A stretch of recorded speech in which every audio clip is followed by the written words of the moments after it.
স্নেহের ছাত্রছাত্রী, আজ আলোচনার বিষয় উদ্ভিদের পুষ্টি সাধন। উদ্ভিদের পুষ্টি সাধন। উদ্ভিদের স্বাভাবিক বৃদ্ধি, পুষ্টি ও প্রজননের জন্য উদ্ভিদ যে সমস্ত উপাদান মাটি, জল এবং বায়ু থেকে গ্রহণ করে তাকেই উদ্ভিদের পুষ্টি উপাদান বলা হয়। এই পুষ্টি উপাদানগুলির সাহায্যে চাহিদা অনুযায়ী উদ্ভিদের পরিপুষ্ট হয়ে ওঠাকে উদ্ভিদের পুষ্টি সাধন বলা হয়। তাহলে আবার বলছি, উদ্ভিদ মাটি, জল ও বাতাস থেকে নিজের স্বাভাবিক বৃদ্ধি, পুষ্টি ও প্রজননের জন্য যে সমস্ত উপাদান সংগ্রহ করে সেগুলোকেই উদ্ভিদের পুষ্টি উপাদান বলা হয়।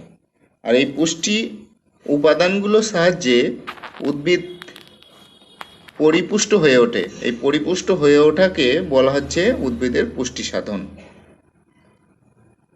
এই পুষ্টি উপাদানগুলিকে পরিপোষক বা মৌলও বলা হয়। আর উদ্ভিদের পুষ্টি সাধনকে পরিপোষণ বলা হয়।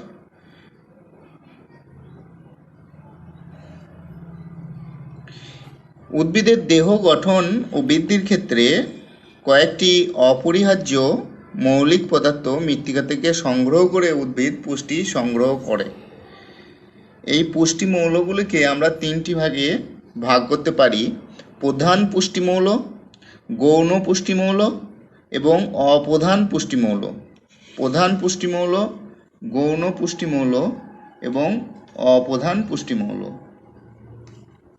অবশ্য প্রাথমিক অবস্থায় আমরা উদ্ভিদের পুষ্টিমৌলগুলিকে দুটি ভাগে ভাগ করতে পারি: মাটি থেকে প্রাপ্ত পুষ্টিমৌল এবং অন্যটি জল ও বায়ু থেকে প্রাপ্ত পুষ্টিমৌল। জল ও বায়ু থেকে উদ্ভিদ পেয়ে থাকে বিভিন্ন প্রকার গ্যাসগুলি, যেমন কার্বন, হাইড্রোজেন, অক্সিজেন ইত্যাদি। আর মাটি থেকে প্রাপ্ত পুষ্টিমৌলগুলোকে আমরা তিনটি ভাগে আবার বিভক্ত করছি। সেগুলি হলো প্রধান পুষ্টিমৌল, গৌণ পুষ্টিমৌল এবং অপ্রধান বা অনুখাদ্য পুষ্টিমৌল। এবার এই শ্রেণীবিভাগের বাইরে আরও অনেকে অনেক ভিত্তিতে শ্রেণীবিভাগ করেছে, সেগুলো তোমরা অন্যান্য টেক্সট বইয়ে যেগুলো পাবে সেগুলো একটু পড়ে নেবে, কিন্তু মূল শ্রেণীবিভাগ এই তিনটি। সেজন্য এই তিনটে নিয়েই শুধুমাত্র আমি বলছি। প্রধান পুষ্টিমৌল: যে সমস্ত মৌলগুলি উদ্ভিদ বেশি পরিমাণে গ্রহণ করে সেই সমস্ত মৌলগুলিকেই উদ্ভিদের প্রধান পুষ্টিমৌল বলা হয়। এগুলি উদ্ভিদের ক্ষেত্রে অপরিহার্য, লাগবেই। যেমন হচ্ছে তোমার নাইট্রোজেন, ফসফরাস, পটাশিয়াম, এগুলিকেই মুখ্য পুষ্টিমৌল বা প্রধান পুষ্টিমৌল বলা হয়। আর যে সমস্ত পুষ্টিমৌলগুলির চাহিদা মধ্যম মানের, মাঝারি চাহিদা রয়েছে, যেগুলো খুব চাহিদাও নেই বা খুব কম চাহিদাও নেই, মাঝারি ধরনের চাহিদা উদ্ভিদের যেগুলো রয়েছে যে পুষ্টিমৌলগুলোর জন্য, সেই পুষ্টিমৌলগুলোকে আমরা গৌণ পুষ্টিমৌল বলে থাকি। যেমন ক্যালসিয়াম, ম্যাগনেসিয়াম, গন্ধক ইত্যাদি। নেক্সট হচ্ছে অপ্রধান পুষ্টিমৌল। যে পুষ্টিমৌলগুলি উদ্ভিদ খুব অল্প পরিমাণে গ্রহণ করে, মানে অতি অল্প পরিমাণে গ্রহণ করে, সেগুলিকে আমরা অপ্রধান পুষ্টিমৌল বলি। এদের আরেকটি নাম হচ্ছে অনুখাদ্য পুষ্টিমৌল। এগুলি হলো ম্যাঙ্গানিজ, মলিবডেনাম, কোবাল্ট, অ্যালুমিনিয়াম, লোহা, বোরন, ক্লোরিন ইত্যাদি।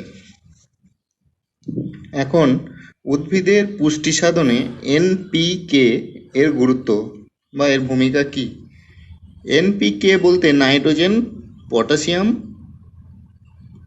এবং ফসফরাসের কথা বোঝানো হচ্ছে। নাইট্রোজেন, ফসফরাস এবং পটাশিয়াম, এই তিনটি খনিজ পদার্থ উদ্ভিদের মুখ্য বা প্রধান পুষ্টিমৌল। উদ্ভিদের দেহ গঠনে ও সুষ্ঠু বৃদ্ধির ক্ষেত্রে এই তিনটি মৌলের ভূমিকা সব থেকে বেশি। নাইট্রোজেনের কি ভূমিকা রয়েছে উদ্ভিদের দেহ গঠনে ও বৃদ্ধির ক্ষেত্রে? নাইট্রোজেনই হচ্ছে সব থেকে প্রয়োজনীয় পুষ্টিমৌল উদ্ভিদের। এই নাইট্রোজেনের দ্বারা পাতা ও কাণ্ডের সবুজ অংশ তৈরি হয় আর উদ্ভিদের দেহকোষের বৃদ্ধি হয়। উদ্ভিদের যে ফল ও শস্য, সেই ফলের গুণগত মান বৃদ্ধির জন্য, ফল ও শস্যের গুণগত মান বৃদ্ধির জন্য এবং ফলের মধ্যে রস বৃদ্ধির জন্য, প্রোটিনের পরিমাণ বৃদ্ধির জন্য নাইট্রোজেন খুবই দরকারি। এই নাইট্রোজেনের যদি ঘাটতি হয়, নাইট্রোজেনের যদি অভাব দেখা দেয়, তাহলে গাছ বা উদ্ভিদ খর্বাকৃতির হবে, ছোট হয়ে যাবে, অপুষ্ট হবে, খর্বাকৃতির হবে। গাছের পাতা হলুদ হয়ে যাবে, গাছের যে শস্য ও ফল সেগুলো পুষ্ট হবে না, অপুষ্ট হবে।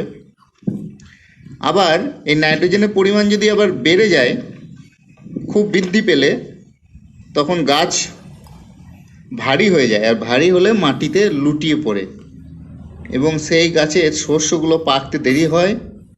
বিভিন্ন পোকামাকড় এর দ্বারা গাছ আক্রান্ত হয়, তার শস্যগুলো আক্রান্ত হয়। এখন ফসফরাসের ভূমিকা। এই ফসফরাস উদ্ভিদের শিকড় তৈরি করতে সহায়তা করে, উদ্ভিদের কোষ বৃদ্ধিতে এবং কোষ বিভাজনে সহায়তা করে, শস্য পাকতে এই ফসফরাসের ভূমিকা রয়েছে। এছাড়া নাইট্রোজেনকে সংঘবদ্ধভাবে আটকে রাখতে, গাছের মধ্যে নাইট্রোজেনকে সংঘবদ্ধ করতে ফসফরাসের ভূমিকা রয়েছে। খুব খরা ও শীত প্রতিরোধ করার জন্য উদ্ভিদের এই ফসফরাসের প্রয়োজন হয়। আর এই ফসফরাসের যদি ঘাটতি হয়, তাহলে গাছগুলি বা উদ্ভিদগুলি কি হবে? খর্বাকৃতির হবে, গাছের পাতা লালচে হয়ে যাবে। উদ্ভিদের যে সজীব কোষ, তার যে ডিএনএ, সেই ডিএনএর প্রধান উপাদানই হলো ফসফরাস। এখন পটাশিয়ামের ভূমিকা। পটাশিয়াম কি করে গাছের পাতায় যে রান্না হয়, যে শর্করা তৈরি, শ্বেত সার তৈরি, অর্থাৎ খাদ্য তৈরিতে পটাশিয়ামের ভূমিকা রয়েছে, সাহায্য করে। খাদ্য তৈরি করতে গেলে পটাশিয়াম প্রয়োজন হয় গাছের। আর বিভিন্ন রোগ পোকামাকড় বিভিন্ন রোগের আক্রমণ থেকে রক্ষা পেতে উদ্ভিদকে সহায়তা করে এই পটাশিয়াম। উদ্ভিদের যেসব ফল এবং দানা, সেগুলোকে পুষ্ট করতে এবং উদ্ভিদকে শক্তিশালী করে তুলতে, পরিবেশের সঙ্গে টিকে থাকতে সহায়তা করে পটাশিয়াম। এই পটাশিয়ামের জন্য উদ্ভিদের কোষ বিভাজনটা দ্রুত হয় এবং নাইট্রোজেনের সংঘবদ্ধতাটা বজায় থাকে। যদি পটাশিয়ামের অভাব ঘটে, তাহলে কি হবে? গাছের পাতা তামাটে হয়ে যাবে এবং উদ্ভিদের বৃদ্ধি সুষ্ঠুভাবে হবে না, উদ্ভিদের বৃদ্ধি ব্যাহত হবে। এখন মৃত্তিকার শ্রেণীবিভাগ। মৃত্তিকার শ্রেণীবিভাগ, ক্লাসিফিকেশন অফ সয়েল।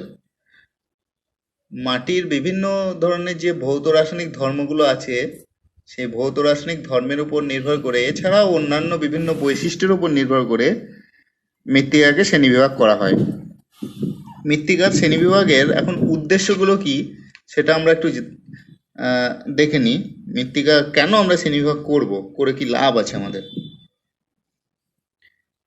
পৃথিবীর যেসব বিভিন্ন অঞ্চল রয়েছে, ভৌগোলিক অঞ্চল, সেই অঞ্চলগুলোর মাটির বন্টন সম্পর্কে আমরা জানতে পারবো মৃত্তিকা শ্রেণীবিভাগ থেকে। মানে কোথায় কি ধরনের মৃত্তিকা রয়েছে, সেই মৃত্তিকা শ্রেণীবিভাগ থেকে আমরা জানতে পারবো পৃথিবীর কোন অংশে কি প্রকারের মৃত্তিকা রয়েছে। সেই মৃত্তিকাগুলোর, অর্থাৎ বিভিন্ন প্রকার মৃত্তিকাগুলোর যেসব গুণাগুণ ও বৈশিষ্ট্য আছে সেগুলো সম্পর্কেও আমরা মৃত্তিকা শ্রেণীবিভাগ থেকে জানতে পারবো। একটা শ্রেণীর মাটির সঙ্গে আর একটা শ্রেণীর মাটির কি সম্পর্ক রয়েছে সেই সম্পর্কটাও আমরা বের করতে পারবো এই মৃত্তিকা শ্রেণীবিভাগ থেকে। বিভিন্ন প্রকার মাটিতে কিভাবে কৃষিকাজ হয়, পশুপালন হয়, মাটির ব্যবহার কিভাবে হয়, বিভিন্ন রকম ব্যবহারিক দিক, সেই মাটিতে সেই মাটিকে ব্যবহার করার যে পরিকল্পনা করা দরকার, কিভাবে পরিকল্পনা করলে বেশি লাভ করা যাবে বা লাভজনক হওয়া যাবে, সেই সম্পর্কে জানা যায় এই মৃত্তিকা শ্রেণীবিভাগ থেকে। 1883 সালে রাশিয়ান মৃত্তিকা বিজ্ঞানী ভি ডকুচেভ সর্বপ্রথম মাটির যে উৎপত্তিগত শ্রেণীবিভাগ সেই শ্রেণীবিভাগটির প্রস্তাব দেন। কে প্রথম মাটির উৎপত্তিগত শ্রেণীবিভাগটির প্রস্তাব দেন? রুশ মৃত্তিকা বিজ্ঞানী ভি ডকুচেভ 1883 সালে। এরপর 1927 সালে মার্কিন মৃত্তিকা বিজ্ঞানী CF মারবার্ট মাটির ভৌত রাসায়নিক গুণাবলীর ভিত্তিতে মাটিকে বিভিন্ন পর্যায়ে বিভক্ত করেন। মাটির ভৌত রাসায়নিক গুণাবলীর ভিত্তিতে মাটিকে বিভিন্ন পর্যায়ে বিভক্ত করেন। এখন মৃত্তিকার USDA শ্রেণীবিভাগ।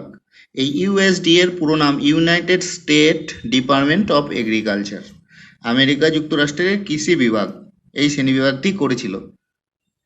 1953 সালে মৃত্তিকা শ্রেণীবিভাগের এই খসড়াটি প্রস্তুত করা হয়েছিল এই USDA এর দ্বারা, যার মূল দায়িত্বে ছিলেন GD স্মিথ। 1953 পর থেকে 1960 সাল পর্যন্ত পরপর 7টি পর্যায়ে এই শ্রেণীবিভাগটি সম্পূর্ণ করা হয়। তাই এই শ্রেণীবিভাগের আরেকটি নাম হচ্ছে সেভেন্থ অ্যাপ্রক্সিমেশন বা সপ্তম সমীপ্য। সেভেন্থ অ্যাপ্রক্সিমেশন, যেহেতু 7টি পর্যায়ে এই শ্রেণীবিভাগটি করা হয়েছিল তাই। 1975 সালে এই শ্রেণীবিভাগের একটি সংশোধিত ও পরিমার্জিত খসড়া প্রকাশিত হয়। এই পদ্ধতিতে মৃত্তিকার শ্রেণীবিভাগের সূত্র বা soil taxonomy TAXONOMY soil taxonomy বলা হয়।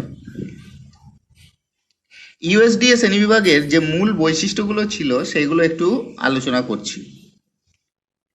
এই প্রকার শ্রেণীবিভাগ করা হয়েছে মাটির বৈশিষ্ট্যের উপর ভিত্তি করে।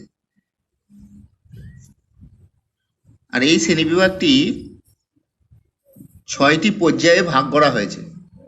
এই USDA শ্রেণীবিভাগটি, সেই পর্যায়গুলি হলো বর্গ বা ক্রম, যাকে ইংরেজিতে অর্ডার বলছি, উপবর্গ বা উপক্রম, যাকে সাব অর্ডার বলা হচ্ছে, প্রধান গোষ্ঠী গ্রেড গ্রুপ ইংরেজিতে যাকে বলা হচ্ছে, উপগোষ্ঠী সাব গ্রুপ, পরিবার বা ফ্যামিলি এবং গণ বা সিরিজ। এই 6টি পর্যায় এই শ্রেণীবিভাগে করা হয়েছে। মাটি সৃষ্টির প্রক্রিয়া ও মাত্রা অনুসারে মাটিকে 12টি বর্গে বা ক্রমে ভাগ করা হয়েছে, যেমন ভার্টিসল, অক্সিসল, অ্যান্টিসল এগুলি। তাহলে আগে বলেছিলাম 6টি পর্যায়ে ভাগ করা হয়েছে, এখন বলা হচ্ছে 12টি বর্গে ভাগ করা হয়েছে। তাহলে প্রথম ধাপে 6টি পর্যায়, তারপর হচ্ছে পর্যায়ের মধ্যে রয়েছে বর্গ, সেই বর্গের আবার শ্রেণীবিভাগ হচ্ছে 12টি। এই প্রতিটি বর্গকে আবার তাদের জলবায়ু, আর্দ্রতা, গাছের পার্থক্য অনুসারে 64টি উপবর্গে ভাগ করা হয়েছে। তাহলে প্রথমে ছিল পর্যায় থেকে হলো বর্গ, 6টি পর্যায়ের একটি অংশ হলো বর্গ, আর একটি অংশ হলো উপবর্গ। তাহলে বর্গ আছে 12টি, বর্গের মধ্যে আছে উপবর্গ, সেখানে রয়েছে 64টি উপবর্গ রয়েছে। এর পরবর্তী ধাপে মৃত্তিকার হরাইজনের সমজাতীয়তা ও মৃত্তিকার আর্দ্রতার উপর ভিত্তি করে উপবর্গগুলিকে 225টি প্রধান শ্রেণী বা প্রধান গোষ্ঠীতে ভাগ করা হয়েছে। উপবর্গগুলোকে আবার 225টি প্রধান শ্রেণী বা গোষ্ঠীতে ভাগ করা হয়েছে, যেমন হচ্ছে জৈব পদার্থযুক্ত, সোডিয়াম সমৃদ্ধ ইত্যাদি। এর পরবর্তীতে আবার মৃত্তিকার ভৌত ও রাসায়নিক ধর্মের উপর ভিত্তি করে শ্রেণী বা গোষ্ঠীকে উপশ্রেণী বা উপগোষ্ঠীকে পরিবার ও পরিবারকে গণ বা সিরিজে ভাগ করা হয়েছে। এগুলো সব পরপর ধাপে ধাপে আসছে। তাহলে তোমার গোষ্ঠী বা শ্রেণী থেকে আসলে উপশ্রেণী, সেই উপশ্রেণীর ভাগগুলোকে আবার পরিবার বা ফ্যামিলি বলা হচ্ছে, সেই ফ্যামিলি বা পরিবারের ভাগগুলোকে আবার গণ বা সিরিজ বলা হচ্ছে। এখানে সংখ্যাগুলো লেখা আছে, দেখতেই পাচ্ছ। 225টা গোষ্ঠী বা শ্রেণী রয়েছে, সেগুলোর যে বিভাগ সেগুলো আবার উপশ্রেণী বলছি। উপশ্রেণী রয়েছে 1000টি। আবার সেই উপশ্রেণীর বিভাগগুলোকে পরিবার বা ফ্যামিলি বলছি, সেখানে 5000টি রয়েছে। পরিবার বা ফ্যামিলির যে বিভাগ সেগুলোকে আবার গণ বা সিরিজ বলছি, সেখানে 12000টি রয়েছে। এরপরে তোমরা এই যে টেবিলটি দেখতে পাচ্ছ, এই টেবিলটির মধ্যে প্রতিটা মাটির বর্গ, সংকেত, সেই মাটির মিনিং কি, অর্থ, মাটির বৈশিষ্ট্য, আর পৃথিবী জুড়ে সেই প্রকার মাটি কত শতাংশ আছে সেই হিসাব এখানে দেওয়া আছে। তোমরা এই টেবিলটি পড়ে নেবে। এটা সম্পর্কে আমি বিস্তারিত আর কিছু বলছি না, এটি তোমরা পড়লেই বুঝতে পারবে। মানে কোন কোন বর্গের মাটি রয়েছে এবং তাদের বৈশিষ্ট্য, অর্থ, সিম্বল, শতাংশ এগুলো দেওয়া আছে। এগুলো তোমরা ডিটেলসে এই ছক থেকে পড়ে নেবে। এখন এই ইউএসডিএ শ্রেণীবিভাগের যে সুবিধা এবং অসুবিধাগুলি আছে সেগুলি সম্পর্কে আলোচনা করছি। এখন সুবিধাগুলি নিয়েই আলোচনা করা হচ্ছে। আমরা যদি এই পদ্ধতি লক্ষ্য করি তাহলে দেখতে পাবো এটি বিজ্ঞানসম্মত পর্যবেক্ষণের উপর প্রতিষ্ঠিত। দ্বিতীয়ত, এই শ্রেণীবিভাগটি মাটির ভৌত রাসায়নিক বৈশিষ্ট্যগুলোকে ভিত্তি হিসাবে ধরে নিয়েই করা হয়েছে। তৃতীয়ত, মাটির নামকরণ করার ক্ষেত্রে গ্রিক, লাতিন ও ফরাসি শব্দগুলো এমনভাবে ব্যবহার করা হয়েছে যাতে করে সবাই বুঝতে পারে, সঠিকভাবে যাতে বোঝা যায়। চতুর্থত, এই ইউএসডিএ শ্রেণীবিভাগ প্রকল্পে নতুন করে কোনো শ্রেণী সংযোজনের ব্যবস্থাও রাখা হয়েছে। এখন এই পদ্ধতির অসুবিধাগুলো কি কি সেগুলো একটু দেখে নিই। এই পদ্ধতিতে মাটির শ্রেণীবিভাগ করার ক্ষেত্রে মাটির উৎপত্তির উপর কোনো জোর দেওয়া হয়নি। কিভাবে উৎপত্তি হলো সেই সম্পর্কে কোনো তথ্য এখানে নেই এবং উৎপত্তিকে ধরে কোনো শ্রেণীবিভাগ করা হয়নি। এখানে লবণাক্ত মাটির জন্য কোনো বিশেষ বর্গ বা অর্ডার তৈরি করা হয়নি। অ্যান্টিসল, ভার্টিসল, ইনসেপ্টিসল, হিস্টোসল প্রভৃতি যে বর্গের মাটিগুলো রয়েছে সেই মাটিগুলোর বিস্তার ও বন্টন এখানে সুনির্দিষ্টভাবে উল্লেখ করা হয়নি। এখন আমি আরেকটি জিনিস নিয়ে আলোচনা করছি, মৃত্তিকা বিজ্ঞানী বালদুইনের শ্রেণীবিভাগ। মৃত্তিকা বিজ্ঞানী বালদুইন মাটির এক প্রকার শ্রেণী করেছিলেন। পরবর্তীকালে থর্প ও স্মিথ সেই শ্রেণীবিভাগটিকে সংশোধন করে আরেকটি নতুন খসড়া প্রদান করেন। সেই শ্রেণীবিভাগটি নিয়ে আলোচনা করছি। এই শ্রেণীবিভাগ অনুসারে মাটিকে প্রধান 3টি ক্রমে ভাগ করা হয়েছে। সেই 3টি ক্রম হলো আঞ্চলিক মাটি, আন্তঃ আঞ্চলিক মাটি এবং বহিরাঞ্চলিক মাটি। আঞ্চলিক মাটি, আন্তঃ আঞ্চলিক মাটি এবং বহিরাঞ্চলিক মাটি। এখন আঞ্চলিক মাটি বা জোনাল সয়েল, ইংরেজিতে হচ্ছে জোনাল সয়েল। যখন মাটি কেবলমাত্র জলবায়ুর বৈশিষ্ট্যের উপর ভিত্তি করেই শ্রেণী করা হয়, মাটি শ্রেণীটা করা হয়, এখানে জনকশিলা বা আদিশিলার প্রভাব সেরকম থাকে না, জলবায়ুর প্রভাবটা কি মূলত দেখা হয়, দিয়ে মাটি শ্রেণীবিভাগটা করা হয়, তখন সেই প্রকার মাটিকেই বলা হয় আঞ্চলিক মাটি।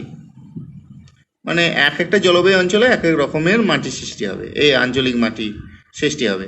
এই আঞ্চলিক মাটির অধীনে আবার 6টি উপক্রম আছে ও 22টি মাটি গোষ্ঠী আছে। চারনোজেম, পসজল, ল্যাটেরাইট, কৃষ্ণমৃত্তিকা, লাল মাটি, সিরোজেম এগুলো সব আঞ্চলিক মাটির উদাহরণ।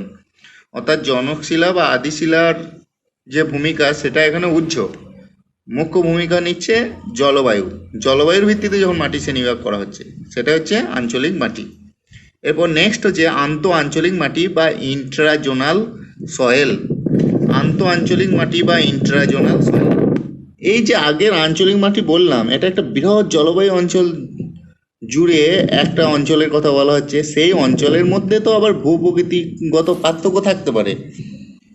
যেমন ধরা যাক নিরক্ষীয় জলবায়ু অঞ্চল। নিরক্ষীয় জলবায়ু অঞ্চল যে জায়গা জুড়ে রয়েছে সেই পুরো জায়গার ভূপ্রকৃতিগত বৈশিষ্ট্য তো একই নয়, ভূপ্রাকৃতিক পার্থক্য থাকতে পারে। আবার এক এক জায়গায় আদিশিলার ভূমিকাও বিভিন্ন রকম হতে পারে।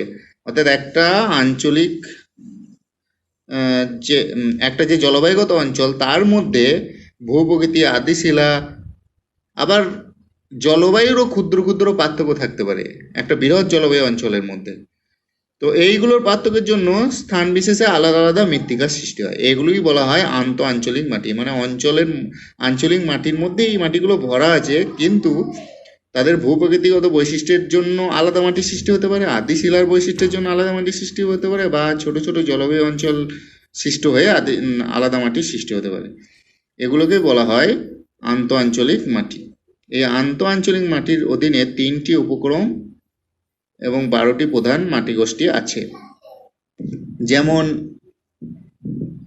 সোলাঞ্চক মৃত্তিকা।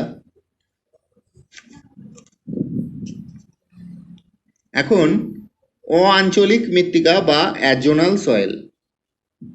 অআঞ্চলিক মৃত্তিকা বা অ্যাজোনাল সয়েল। অ্যাজোনাল, জোনাল, ইন্ট্রাজোনাল, আর এটা হচ্ছে অ্যাজোনাল।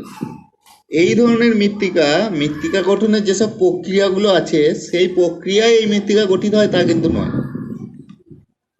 এক স্থান থেকে অন্য স্থানে বহির্জাত শক্তিগুলির দ্বারা ক্ষয়জাত পদার্থ বাহিত হয়ে জমা হয়ে এই ধরনের মৃত্তিকা সৃষ্টি হতে পারে।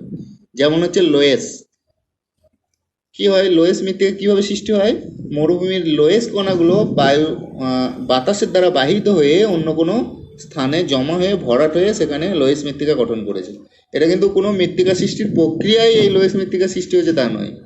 এটা বহির্জাত শক্তির দ্বারা বহন কার্যের ফলে লোয়েস কণা এক স্থান থেকে অন্য স্থানে বাহিত হয়ে গিয়ে সৃষ্টি হয়েছে। এই ধরনের মৃত্তিকাগুলোকেই অআঞ্চলিক মৃত্তিকা বলা হয়। মানে কোনো অঞ্চল এর জন্য বা মৃত্তিকা গঠন এর জন্য দায়ী নয়। কোনো বিশেষ জলবায়ু অঞ্চল বা মৃত্তিকা গঠন বা কোনো আদিশিলা বা কোনো নির্দিষ্ট জলবায়ু এগুলোর জন্য দায়ী নয়।